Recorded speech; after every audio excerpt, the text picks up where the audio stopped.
అందరికీ నా హృదయపూర్వక నమస్కారాలు. కూటమి ప్రభుత్వం అధికారంలోకి వచ్చి దాదాపు 60 రోజులు కావస్తుంది. నేను పంచాయతీరాజ్ శాఖ, అటవీ శాఖ బాధ్యతలు స్వీకరించిన తర్వాత పంచాయతీ శాఖకు సంబంధించి చాలా రివ్యూలు చేశాం. రూరల్ వాటర్ సప్లై, రోడ్లకు సంబంధించి చాలా రిపోర్ట్స్లో తెలియజేస్తూనే వచ్చాను. ఏ స్థాయిలో నిధులు సరిగ్గా పంపిణీ జరగలేదు, వచ్చినా దాని దుర్వినియోగం జరిగినాయి. ఈ పరిస్థితుల్లో కూటమి ప్రభుత్వం చాలా చిత్తశుద్ధితోటి ఈ పంచాయతీరాజ్ వ్యవస్థని బలోపేతం చేయాలి అని చెప్పి చాలా బలమైన నిర్ణయం తీసుకున్నాం. దాంట్లో భాగంగానే 3 కీలకమైన నిర్ణయాలు తీసుకున్నాం.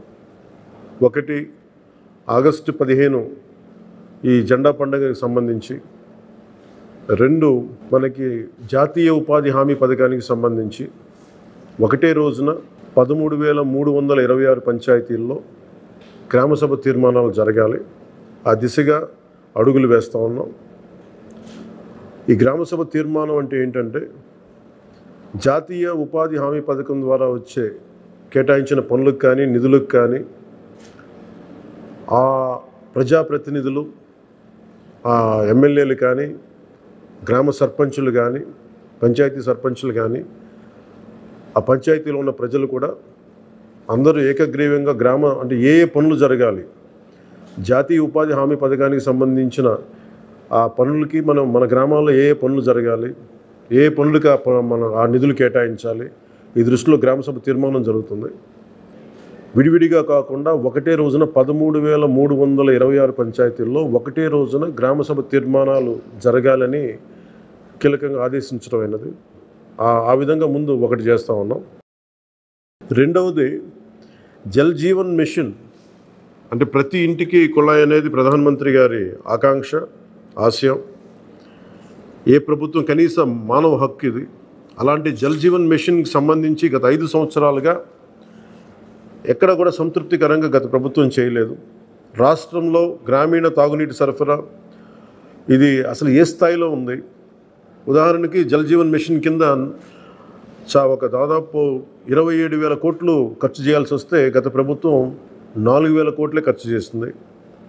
ఆ 4,000 కోట్లు ఖర్చు కూడా పెట్టిన విధానం ఏ స్థాయిలో ఉంది? నిజంగా నీటి సరఫరా అవుతుందా?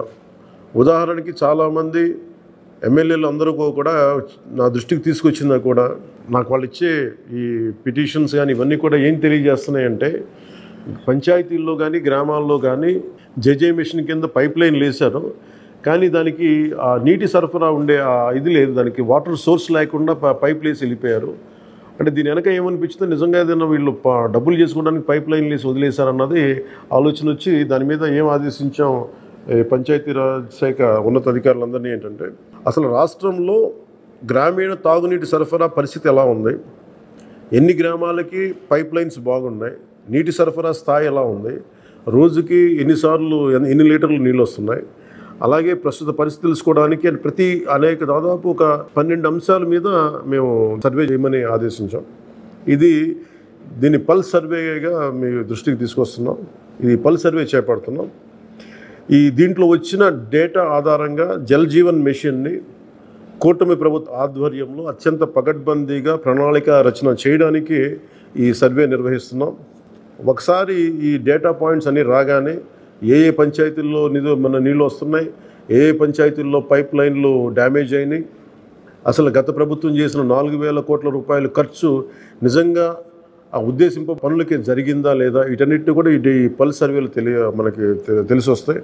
దీని సమూలంగా ప్రజలందరికీ సమీప భవిష్యత్తులో తెలియజేస్తాను. అలాగే గ్రామ పంచాయతీలు, పంచాయతీరాజ్ వ్యవస్థ బలోపేతం కావాలంటే సర్పంచ్ వ్యవస్థ చాలా కీలకమైంది.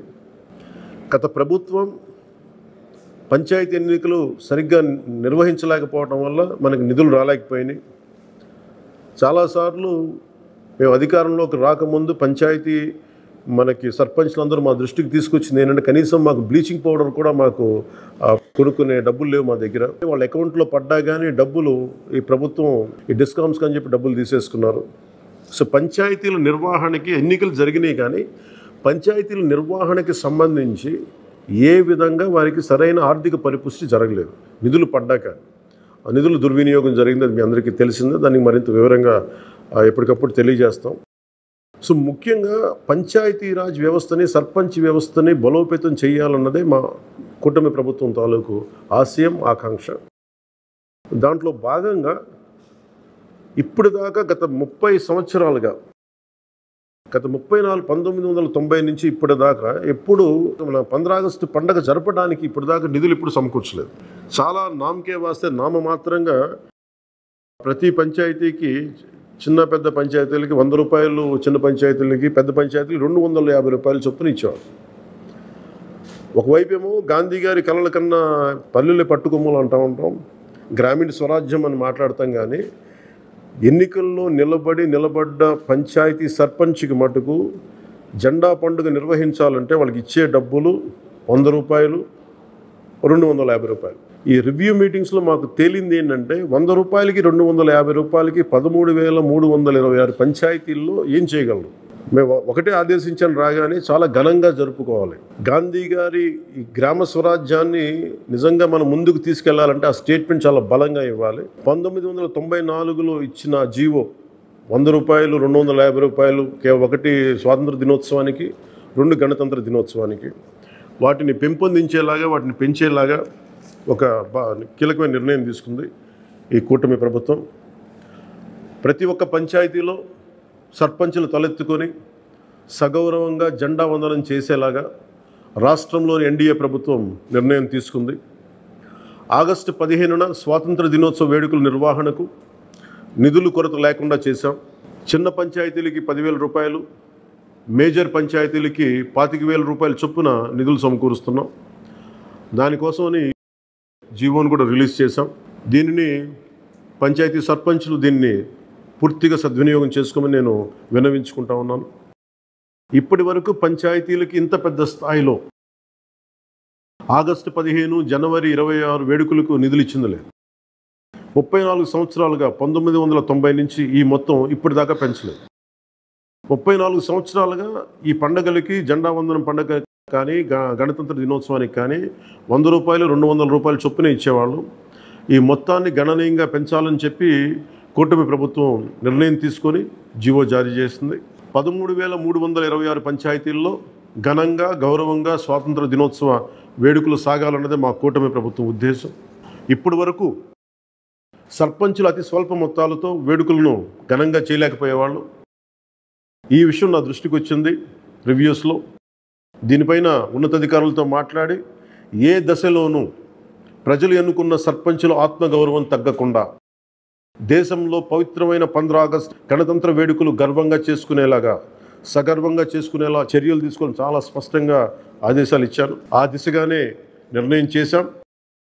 5,000 లోపు ఉన్న జనాభా ఉన్న గ్రామాలకి 10,000 రూపాయలు, 5,000 పైబడ్డ జనాభా ఉన్న గ్రామాలకి 25,000 రూపాయల చొప్పున నిధులు అందిస్తాం. గాంధీ మహాత్ములు కలలుగన్న గ్రామ స్వరాజ్యం సిద్ధించాలన్నదే మా కూటమి ప్రభుత్వం తాలూకు తపన, ఆకాంక్ష. అందులో భాగంగానే పంచాయతీలకి తీర్చిదిద్దే ప్రక్రియకు శ్రీకారం చుట్టాం. ఈ ఆగస్టు 15 నుంచి పారిశుద్ధ నిర్వహణ, రక్షిత తాగునీటి సరఫరా, మౌలిక వసతులతో కల్పనతో గ్రామాల సర్వతోముఖాభివృద్ధి దిశగా అడుగులు వేస్తున్నాం. గౌరవ సర్పంచులందరికీ నా విజ్ఞాపన, ప్రభుత్వం నుంచి విన్నపం, ఆగస్టు 15 నాటి వేడుకల్లో అందరి భాగస్వామ్యం ఉండాలి. పంచాయతీ పరిధిలోని పాఠశాలల్లో వ్యాసరచన, క్విజ్, డిబేట్ పోటీలు, క్రీడా పోటీలు నిర్వహించాలని కోరుకుంటా ఉన్నాం. ఉపాధ్యాయులు భాగస్వామ్యంతో వీటిని నిర్వహించాలని కూడా ఆదేశాలు ఇచ్చాం. గ్రామంలో స్వాతంత్ర సమరయోధులు, రక్షణ రంగంలో పనిచేసిన వారు, ముఖ్యంగా పారిశుద్ధ్య కార్మికులకు సత్కారాలు చేయాలి. గౌరవ ప్రధానమంత్రి గారు ఇప్పుడు కూడా పారిశుద్ధ్య కార్మికులకి ఏ స్థాయిలో గౌరవించారో అందరికీ తెలిసిందే. రాష్ట్ర ఎన్డీఏ ప్రభుత్వం కూడా ఆ దిశలోనే గౌరవ ముఖ్యమంత్రి శ్రీ నారా చంద్రబాబు గారి ఆధ్వర్యంలో పారిశుద్ధ్య కార్మికులకు అదే గౌరవం ఇవ్వడం జరుగుతుంది. సో ఈ విధంగా మేమందరం బలంగా, చాలా కీలకంగా పనిచేస్తూ ముందుకెళ్తున్నాం. దీని అందరికీ ప్రజలందరూ ఆశీస్సులు కావాలి. సర్పంచుల్ని, సర్పంచ్ వ్యవస్థని, పంచాయతీరాజ్ వ్యవస్థని బలోపేతం చేసే విధంగా ఈ ప్రభుత్వం ఉంటుందని మీ అందరికీ తెలియజేసుకుంటూ, ఒకే ఒక విన్నపం, ఇది పర్యావరణానికి పరిమితులకు లోబడి పర్యావరణ పరిరక్షించేలా ఈ పండుగ ఉండాలి. ప్లాస్టిక్ వాడటం కంటే కూడా జెండాలకి ఆల్టర్నేట్గా మన ముఖ్యంగా మన చేనేత జెండాలు ఏదైనా వాడండి. అలాగే ఇప్పుడు నేను పెట్టుకుంది కూడా పర్యావరణానికి హాని కలిగించింది. ఇది దీంట్లో సీడ్ ఉంటుంది, దీంట్లో ప్లాంట్ అని చెప్పి ఒక సంస్థ ఏదో ఉంది, వాళ్ళు ఇచ్చింది. మేము ఈ స్థాయిలో మీకు దొరికినంత దాంట్లో పర్యావరణాన్ని పరిరక్షించేలాగా ప్లాస్టిక్, మన జెండా పండుగ అని చెప్పి ప్లాస్టిక్ అంతా రోడ్ల మీద పడేస్తాం. అలా కాకుండా చాలా బాధ్యత తొందరగా జరుపుకోవాలి అని తెలియజేసుకుంటూ సెలవు తీసుకున్నాను. జై హింద్.